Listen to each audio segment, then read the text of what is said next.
आज हम लोग चर्चा करने जा रहे हैं सीबीएसई क्लास 9 साखियां कबीरदास द्वारा रचित। साखियों की चर्चा करने के पहले हम लोगों को कबीरदास जी के बारे में भी थोड़ी जानकारी ले लेनी आवश्यक है। कबीरदास जी करीब 15वीं शताब्दी में भक्ति काल के ज्ञान मार्गीय शाखा के कवि माने जाते हैं। भक्ति काल जैसे कि हमारे भारतवर्ष में साहित्य का इतिहास अगर हम लोग देखेंगे तो हमारा इतिहास कई कालों में बटा है। उसमें से एक काल है भक्ति काल। जिस काल में जितने भी कवि हुए वे सारे भक्ति के ऊपर, ईश्वर की उपासना के ऊपर कविताएं लिखते थे। तो कबीरदास जी भक्ति काल के प्रमुख कवियों में से एक माने जाते हैं। इनकी रचनाएं जो होती थी वो अंधविश्वास को दूर करने के लिए आम लोगों को, साधारण व्यक्तियों को ईश्वर के प्रति उपासना करने की प्रेरणा देती थी, मूर्ति पूजा ना करने की सलाह देती थी और उनके अनुयायियों को, उनको मानने वालों को कबीरपंथी कहा जाता है। कबीरदास जी को कुछ लोग कबीर साहब, कुछ लोग कबीरदास। इनका जन्म भारतवर्ष के काशी नगरी में हुआ जो उत्तर प्रदेश में है और इनकी मृत्यु मगहर में हुई। आज मगहर को संत कबीर नगर के नाम से पहचाना जाता है, जाना जाता है। ऐसा माना जाता है कि मगहर में जिसकी मृत्यु होती थी वो व्यक्ति नर्क में जाता था और काशी में जिसका जन्म होगा या जिसकी मृत्यु होगी वो स्वर्ग को प्राप्त करेगा। कबीरदास जी ने इस अंधविश्वास को दूर करने के लिए स्वयं अपने मृत्यु के समय मगहर को चुना, ये दिखाने के लिए दुनिया को कि देखो मैं मगहर में मरने जा रहा हूँ और देखता हूँ कि मेरी आत्मा स्वर्ग में जाती है कि नर्क में जाती है। बहुत ही चैलेंजिंग किस्म के व्यक्ति थे। पढ़े लिखे नहीं थे। उनकी जो उनके द्वारा जो अनुभव किया गया जो ज्ञान था, उसको ज्ञान को 3 अलग-अलग कैटेगरी में रखा गया है, 3 अलग-अलग श्रेणियों में। एक है साखी, जो हम लोग पढ़ने जा रहे हैं। साखी सिर्फ इतना ही नहीं है जो आप पढ़ने जा रहे हो। साखी उनके द्वारा रचित सैकड़ों हैं, उनमें से कुछ साखियाँ हम लोग पढ़ने जा रहे हैं। तो उनकी रचनाओं को एक तरफ एक कैटेगरी साखी में रखा गया है, दूसरा है शबद और तीसरी है रामायणी। तो साखी, शबद, रामायणी। अच्छा, उनकी ये जो रचनाएँ हैं, उनके शिष्यों ने इन रचनाओं को अलग-अलग भाग में विभाजित किया है। साखी क्या होता है? तो साखी किस वर्ड से बना है? साक्ष्य। साक्ष्य मतलब जीवन में हमने जो अनुभव किया, जिस चीज़ को साक्षात अनुभव किया, उसी अनुभव को साखी का नाम दिया गया है। और इसको साधारण भाषा में बोल सकते हो कि आम लोगों के लिए ये एक सीख है। इनके द्वारा उपदेश, इनके द्वारा दिए गए जो उपदेश हैं, वो सिख धर्म के गुरु ग्रंथ साहिब में भी सम्मिलित किए गए हैं। गुरु ग्रंथ साहिब में कबीरदास द्वारा जो उपदेश हैं, उनको उसके अंदर इंक्लूड किया गया है। इनकी जो भाषा थी सदुक्कड़ी भाषा में लिखा करते थे, कभी-कभी भोजपुरी में भी लिखते थे। सदुक्कड़ी भाषा, भोजपुरी भाषा ये इनकी प्रमुख भाषा थी। ये स्वयं नहीं लिखते थे भूल बोला मैं, बल्कि इनकी जो कविताएँ थी इनके शिष्यों द्वारा सदुक्कड़ी और भोजपुरी भाषा में जो वो बोल देते थे वो लिख दिया जाता था। अब आइए हम लोग इस साखी की चर्चा करें। मान सरोवर सुभर जल हंसा केलि कराहि, मुक्ता फल मुक्ता चुगें अब उड़ी अनत न जाहि। इस साखी की चर्चा करने के पहले ये बता देना ज़रूरी है कि इस साखी के ज़रिए कबीरदास जी लोगों को ज्ञान और उपदेश देना चाहते हैं जीवन के संबंध में। लोगों की तुलना कर रहे हैं किससे? हंस से। हंस तो जल का प्राणी है, जल में रहता है। हंसा केलि कराहि, केल का मतलब होता है क्रीड़ा करना। क्रीड़ा करना मतलब जानते हो ना? खेलना। यानी हंस का जो जीवन है वो पूरा जल में ही बीत जाता है, क्रीड़ा करते हुए। और क्या करते हुए भाई? उसी में आनंद लेते हुए, जल के ही अंदर आनंद लेते हुए। मानसरोवर के अंदर, मानसरोवर क्या है भाई? झील है। तो झील के अंदर जो कि सुभर है, सुभर मतलब अच्छी तरह से भरा हुआ, उसे कहते हैं सुभर। सु लगा देने से हो जाता है अच्छे से, भर यानी भरा हुआ। तो मानसरोवर अच्छी तरह से भरा है जल से। हंसा केलि कराई, हंस उसी में खूब खेलता है, खूब आनंद लेता है। मुक्ता फल मुक्ता चुगे, और उसी के अंदर मोतियों को चुंगता है। मोतियों को लील जाता है, चुंग लेता है। चिड़िया पक्षी जो होते हैं ना, दाना को चुंगते हैं, उनके खाने को क्या कहा जाता है? चुंगना। चिड़िया चुंग गई, यानी चिड़िया खा गई। तो मुक्ता फल को ये जो हंस होते हैं वो चुंग लेते हैं, भोजन समझकर उसे खा लेते हैं। अब उड़ी अनत न जाही, और उसे मानसरोवर छोड़कर कहीं जाने की इच्छा नहीं होती है। वो मानसरोवर उसकी माया होती है, उसका बंधन होता है। उसके बाहर हंस का जीवन निरर्थक लगता है बेकार का जीवन है। अब इस बात के ज़रिए आपको ये समझना है, मानव जीवन में कवि यह उपदेश देना चाहते हैं कि लोगों की भी दशा, जो माया में घिरे हुए हैं, जो माया से ग्रसित हैं, ऐसे लोगों की भी दशा बिल्कुल हंसा के जैसा ही है।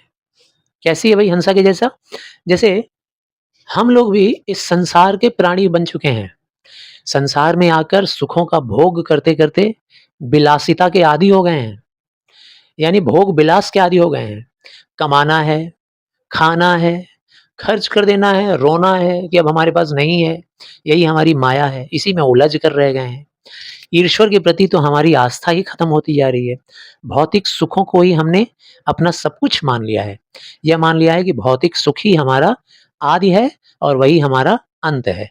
जैसे हंस किसको मान लेता है? जल को। ऐसे ही हम लोग भौतिक सुख मतलब फिज़िकल प्लेज़र, फिज़िकल प्लेज़र, धन, गाड़ी, बंगला, ऐशो-आराम, अच्छी गाड़ी, अच्छे कपड़े, अच्छा खाना, इसी को हम लोगों ने सब कुछ मान लिया है। ठीक?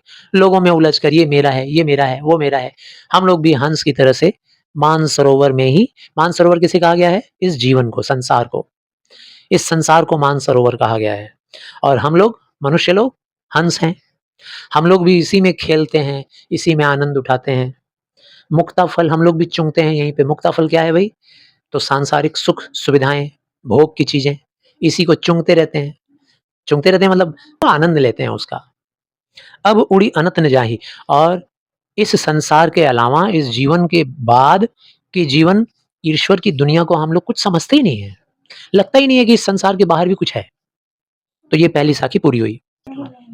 अब दूसरी साखी, प्रेमी ढूंढत मैं फिरूं, प्रेमी मिले न कोई, प्रेमी को प्रेमी मिले सब विष अमृत होए।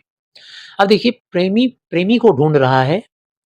इस बात के जरिए उपदेश देना चाहते हैं कबीरदास जी हम मानव लोगों को, मनुष्यों को। कहते हैं, प्रेमी ढूंढत मैं फिरूं, प्रेमी मिले न कोई।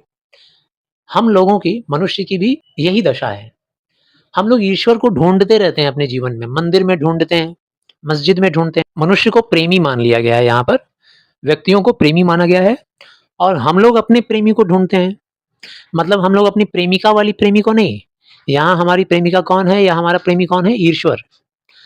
हम मनुष्य लोग ईश्वर को ढूंढते हैं अपने जीवन पर्यंत। कहाँ ढूंढने जाते हैं? या तो मंदिर में जाते हैं, या तो मस्जिद में जाते हैं, चर्च में जाते हैं, ठीक है ना? अलग-अलग धार्मिक स्थलों पर जाते हैं ईश्वर को ढूँढने के लिए। ईश्वर ही हमारा प्रेमी है। जैसे प्रेमी अपनी प्रेमिका को पा लेता है, तो क्या होता है? उसके जीवन के सारे कष्ट, सारी नेगेटिविटी, नकारात्मक ऊर्जा, उसके मन का मैल, उसके दिमाग की जो अ, उलझन होती है, वो सब खत्म हो जाती है। आनंद से भर जाता है। किसको पाकर? अपनी प्रेमिका को पाकर, अपनी स्वीट हार्ट को पाकर, ठीक है ना? अब उसी तरीके से हम इसको ऐसे समझना है कि हर मनुष्य जीवन में किसे ढूँढ रहा होता है? हमारा स्वीट हार्ट कौन है? हमारा स्वीट हार्ट है ईश्वर। ईश्वर को हम लोग ढूँढ रहे होते हैं। जिस दिन इस प्रेमी का उस प्रेमिका से या प्रेमी से मिलन हो जाएगा, ठीक है? उस दिन क्या होगा? ये सब विष अमृत होए। सारे जीवन के जो विष हैं, विष का तात्पर्य सारे दुःख, सारी दुविधाएँ, सारे आशंकाएँ, सारी तकलीफ़ें, सब कुछ खत्म हो जाएँगी और जीवन अमृत से भर जाएगा, आनंद से भर जाएगा, आनंदित हो उठेगा। तीसरी सखी, हस्ती चढ़िए ज्ञान को सहज दुलीचा डारी, स्वान रूप संसार है भूखन दे झक मारी। पहले देखिए कठिन शब्दों के बारे में जान लें हम लोग। हस्ती, हस्ती मतलब हाथी। सहज, सहज मतलब यूं ही साधारण रूप से, ठीक है ना? दुलीचा, दुलीचा क्या होता है भाई? गलीचा जिसको कहते हैं हम लोग। दुलीचा का मतलब होता है एक मोटा गद्दीदार कुशन कुछ बिछाने वाला चीज, उसको बोलते हैं गलीचा, दुलीचा। स्वान का तात्पर्य है कुत्ता। स्वान मतलब कुत्ता। झक मार मतलब हार कर। तो देखिए इस पंक्ति में सबसे पहले सहज रूप से जान लें कि इस पंक्ति का अर्थ क्या है। पंक्ति का अर्थ है कि हाथी चढ़िए ज्ञान को, यानी सारे मनुष्यों को धरती पे, इस धरती के सारे लोगों को कबीरदास जी अपने साखी के द्वारा यह उपदेश देना चाहते हैं कि तो ज्ञान की हाथी पर चढ़िए। ज्ञान की तुलना यहाँ उन्होंने हाथी से की है, ठीक है ना? ज्ञान की हाथी पर चढ़िए, सहज दुलीचा डार, यानी कि जीवन में अपना सारा बल, अपनी सारी संपत्ति, अपना सारा ध्यान, कोशिश केंद्रित कर दीजिए किस तरफ? ज्ञान को पाने के लिए। ज्ञान रूपी हाथी पर चढ़ना है तो चढ़िए। सहज दुलीचा डार, दुलीचा का तात्पर्य यहाँ पर क्या है? ध्यान। भाई दुलीचा बिछाते हैं हम लोग किस लिए? ताकि हम लोग ध्यान लगा पाएँ। तो जैसे हाथी के ऊपर जब बैठता है, जो हाथी को कंट्रोल करता है, पहलवान कहते हैं उसको, वो जब बैठता है तो उसके पीठ पर दुलीचा डालता है, उसके बाद बैठता है हाथी के ऊपर। तो आप भी इस संसार में ज्ञान रूपी हाथी पर बैठिए और साधारण सा ध्यान रूपी दुलीचा लगाकर ध्यान मुद्रा में बैठिए, ज्ञान को प्राप्त करने के लिए पूरे कंसंट्रेशन के साथ आपका बुद्धि, बल, विवेक एक ही तरफ लगना चाहिए ज्ञान पाने के लिए। स्वान रूप संसार है, और हाँ, जब आप ऐसे काम में लगेंगे तो संसार क्या है भई? संसार कुत्ते के समान होता है। जब हाथी चलती है ना, तो कुत्ता देखकर भौं, भौं, भौं, भौं करना शुरू कर देता है। तो ये संसार का भी वही हाल है।